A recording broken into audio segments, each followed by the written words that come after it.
बात करेंगे भारत के 5वीं पीढ़ी के लड़ाकू जहाज़ जिसका नाम है AMCA यानी कि एडवांस मीडियम कॉम्बैट एयरक्राफ्ट। तो ये जो प्लेन है इसको हिंदुस्तान एरोनॉटिक्स लिमिटेड बना रहा है। ये 5th जनरेशन का प्लेन है। इसका काम जो है एक्चुअल में 2008 में ही स्टार्ट हो गया था, पर ऑफिशियली इसके बारे में बताया गया 2011 में, और 2015 में जो है एयरो इंडिया शो बेंगलोर में जो हुआ था उसमें पहली बार इसकी झलक दिखी। उम्मीद की जा रही है कि ये प्लेन 2023-24 तक आ सकता है। और ये जो प्लेन है ये मल्टी रोल कैपेबिलिटी वाला है। इससे air superiority operation, ground operation, bombing, interception, हर तरह के रोल आप करवा सकते हैं। 5th जनरेशन प्लेन में जो भी फीचर्स होते हैं वो सारे इसमें हैं। ये स्टेल्थ है, इसमें सुपर क्रूज़ है, इसमें एडवांस AES रेडार है, सुपर मनूवरबिलिटी है, बहुत ही एडवांस एवियोनिक्स है। तो इसमें हर तरह के फीचर्स जो हैं वो हैं। इसको जो है मास मैन्युफैक्चरिंग जो है HAL करेगी। डिज़ाइन वाला काम एडा ने किया है, एरोनॉटिक डिज़ाइन एजेंसी, और वेपन्स वगैरह रिलेटेड वाला काम जो है वो DRDO कर रहा है। तो इसका जो वेट है, मैक्सिमम टेक ऑफ वेट है 29 टन का, और इसकी स्पीड है 2.5 मैक तक, जो हो जाती है 2600 किलोमीटर प्रति घंटे की रफ्तार। बहुत। और क्रूज़ स्पीड की बात करें तो 1.6 मैक है।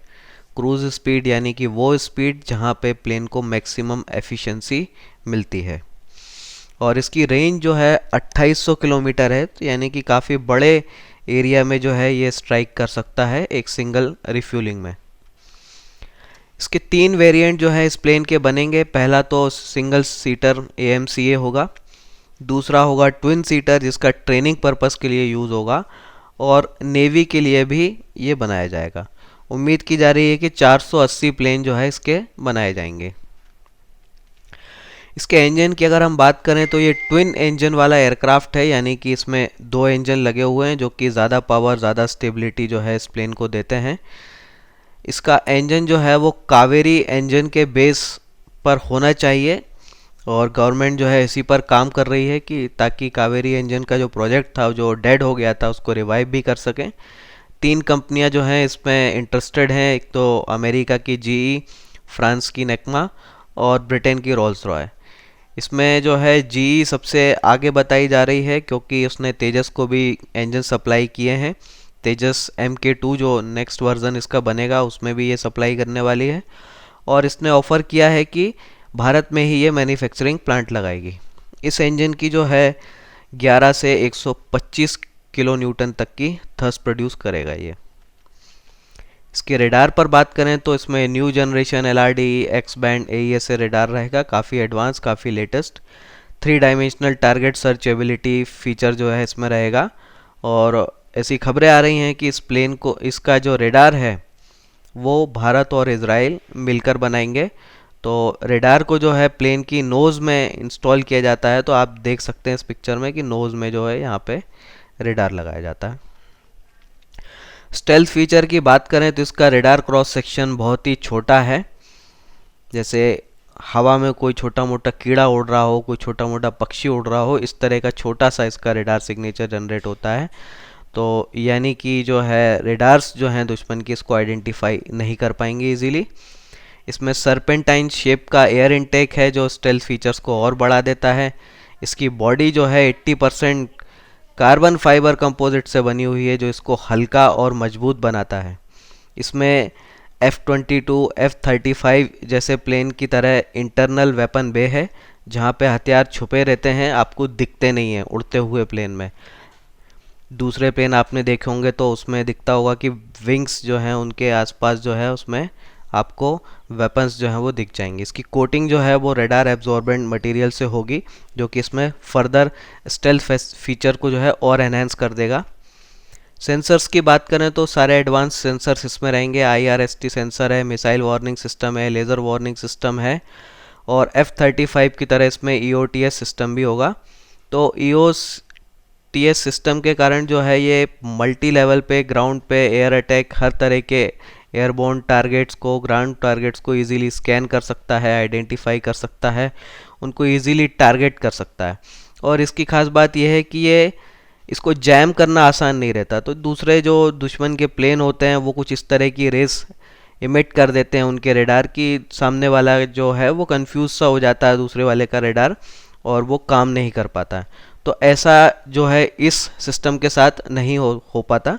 तो आपने रेडार जैमिंग का फीचर कभी देखा होगा, कभी आप ऐसे वीआईपी एरिया में गए हों जहाँ प्रेसिडेंट पीएम जैसे लेवल के लोग आते हैं, तो वहाँ पे जो है जैमिंग सिग्नल छोड़े जाते हैं जिसके कारण आपके मोबाइल वगैरह काम करने बंद कर देते हैं। तो इसी तरह के प्लेन जो है दुश्मन के प्लेन जो हैं या किसी के भी प्लेन हैं वो इस तरह के सिग्नल्स, उनके रेडार जो है इस तरह की रेज एमिट करते हैं जिससे दूसरे जो काउंटर में जो रेडार है वो काम करना कुछ समय के लिए बंद कर देते हैं। तो ये जो है इसके साथ नहीं हो पाएगा ऐसा। तो बहुत ही बढ़िया इसमें सेल्फ डिफेंस सिस्टम भी लगे हुए हैं, तो प्लेन भी खुद को अपने आप को इजीली सिक्योर कर सकता है।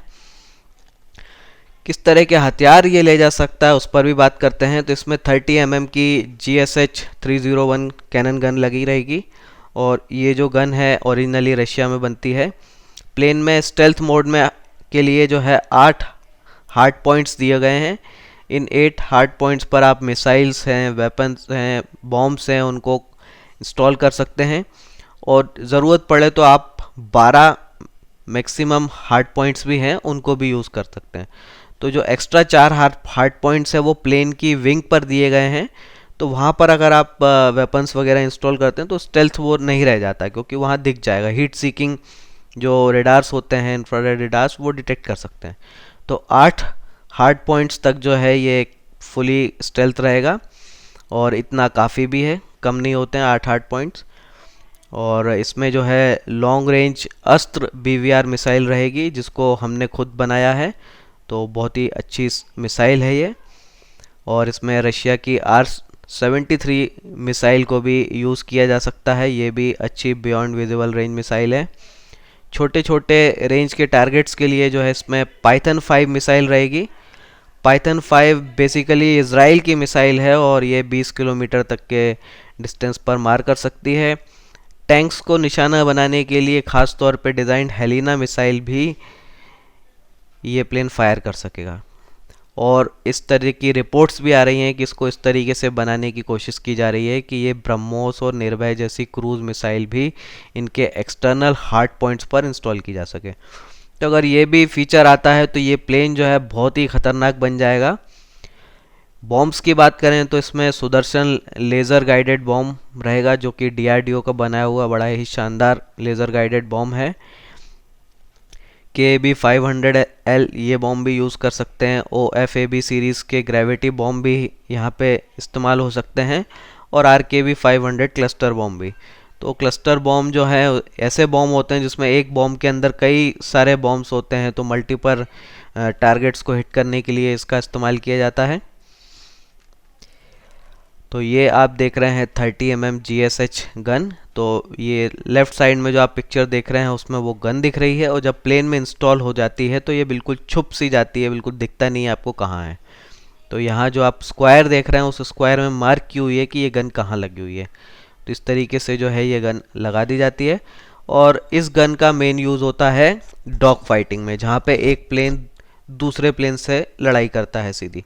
तो अब क्योंकि BVR मिसाइल्स आ गई हैं जहाँ पे इसकी मदद से आप जो है काफ़ी दूर से दूसरे प्लेन को टारगेट कर सकते हैं, इसलिए आज के ज़माने की बात करें तो अब जो है डॉग फाइट जो है ना के बराबर होती हैं। सीधे सीधे प्लेन्स को आपस में आस पास आने की ज़रूरत नहीं पड़ती, दूर से ही काम हो जाता है। ये सुदर्शन बॉम्ब आप पिक्चर में देख रहे हैं, और ऊपर वाली पिक्चर में आप देख रहे हैं तेजस को। तेजस ने जब इस बॉम्ब को ड्रॉप किया था एक टेस्ट के दौरान, तो ये उस दौरान की पिक्चर है। तो ये Sudarshan bomb laser guided bomb है। इसमें जो है टारगेट पर एक लेज़र बीम छोड़ी जाती है, और उस लेज़र बीम को फॉलो करते हुए जो बॉम्ब है सीधे टारगेट को एक्यूरेटली हिट करता है। तो ये सुदर्शन बॉम्ब जो है वो हमारे AMC में होगा। इंटरनल बे आप देख रहे हैं, ये F-22 की पिक्चर है।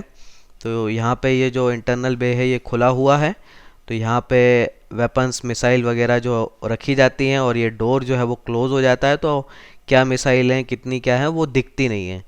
तो इसका फ़ायदा ये होता है कि दुश्मन की हीट सीकिंग रेडार्स जो होते हैं वो डिटेक्ट नहीं कर पाते। ये इसके कारण स्टेल्थ फीचर जो है वो प्रिजर्व रहता है, और कभी ज़रूरत पड़े ज़्यादा वेपन्स ले जाने की तो इनके विंग्स में भी लगाए जा सकते हैं, जैसे आम दूसरे प्लेन्स में लगाए जाते हैं। ये आप देख रहे हैं EOTS सिस्टम, ये किस तरीके से काम करता है। तो ये जो है पूरे हवा में उड़ रहे दुश्मन के प्लेनों को स्कैन कर सकता है, टारगेट कर सकता है, साथ में ग्राउंड पे जो भी टारगेट्स हैं उनको भी एक साथ जो है नज़र रख सकता है। तो मॉनिटरिंग, टारगेटिंग, कई काम जो है एक साथ कर सकता है। बड़ा ही शानदार ये सिस्टम है, और F-35, F-22 जैसे कुछ सेलेक्टिव प्लेन्स में ही ये है। कॉकपिट जो है इसका फुली ग्लास कॉकपिट है, पैनोरामिक कॉकपिट डिस्प्ले इसमें है, और इसमें जो है एडकेल कंपनी का, जो कि एक ऑस्ट्रेलिया की कंपनी है, उसका स्पीच रिकॉग्निशन सिस्टम यूज़ किया जाता है, जो कि F-35 में भी लगा हुआ है। इस के कारण जो है पायलट को जो है सिर्फ अपनी वॉइस कमांड से ही वो बहुत सारे काम कर सकता है। तो पायलट जो है काफ़ी रिलैक्स, काफ़ी कंफर्टेबल रहता है इस सिस्टम के कारण। ज़्यादा चीज़ों पे उसको नज़र नहीं रखनी, सिर्फ वॉइस कमांड से ही वो काफ़ी सारे काम कर लेता है। और इसका जो पैनारोमिक एक्टिव मैट्रिक डिस्प्ले है, इसके कारण जो है कई स्विच, कई कीपैड्स की जो है इसमें ज़रूरत नहीं पड़ती, सब काफ़ी काम जो है ऑन स्क्रीन पर ही हो जाते हैं। तो ये पायलट को काफ़ी रिलैक्स, पायलट के काम को काफ़ी कम कर देता है। तो बहुत से अच्छे फीचर हैं इस कॉकपिट के। अब तक की इसकी प्रोग्रेस की बात करें तो डिज़ाइन वर्क जो है वो कंप्लीट हो गया है, रेडार वाला काम कंप्लीट हो गया है, विंड टनल टेस्ट कंप्लीट हो गए हैं, और इसके अधिकतर मॉड्यूल जो हैं वो तेजस के बेस पर बने हुए हैं। तो उनको जोड़ना इजी काम है, ज़्यादा टाइम कंज्यूमिंग काम नहीं है। मामला रुका हुआ है तो वो इंजन को लेकर रुका हुआ है। तो यूएस जो है वो इंजन तो सप्लाई करने के लिए तैयार है, पर वो हम जो चाहते हैं कि कावेरी इंजन को ही एडवांस लेवल पे डेवलप करके इस प्लेन में यूज़ किया जाए। तो साथ में उस इंजन को डेवलप करने के लिए जो है वो कंपनी और यूएस जो है उस पर एग्री नहीं हो रहे हैं। तो उसके कारण जो है हम दूसरे देशों से भी बात कर रहे हैं। अभी जो है सीरियसली बात चल रही है फ्रांस की कंपनी नेकमा के साथ। तो अब जब तक ये इंजन वाला इशू सॉल्व नहीं होता, मामला ज़रा ऐसा ही रहेगा। तो अगर इंजन का काम सॉल्व हो जाता है, ये प्रॉब्लम सॉल्व होती है, तो शायद ये प्लेन 2019-20 तक ही आ जाए। तो ये आप पिक्चर देख रहे हैं इसकी, बड़ा अच्छा सा लुक है इसका, काफ़ी बेहतर तरीके से डिज़ाइन किया गया है। एयर फ्रेम इस तरह का है कि वो रेडार की रेस को रिफ्लेक्ट करे, साथ में रेडार एब्जॉर्बेंट मटेरियल की कोटिंग भी है जो कि स्टेल्थ बना देता है इसको काफ़ी। तो बहुत ही बढ़िया और बहुत ही अच्छे लेवल का प्लेन ये साबित होगा। तो उम्मीद है ये अच्छा लगा होगा आपको ये डिस्कशन। कोई भी और क्वेश्चन हो तो आप कमेंट कर सकते हैं। इस तरह के और वीडियोस के लिए आप चैनल को सब्सक्राइब कीजिए। वीडियो देखने के लिए धन्यवाद। जय हिंद।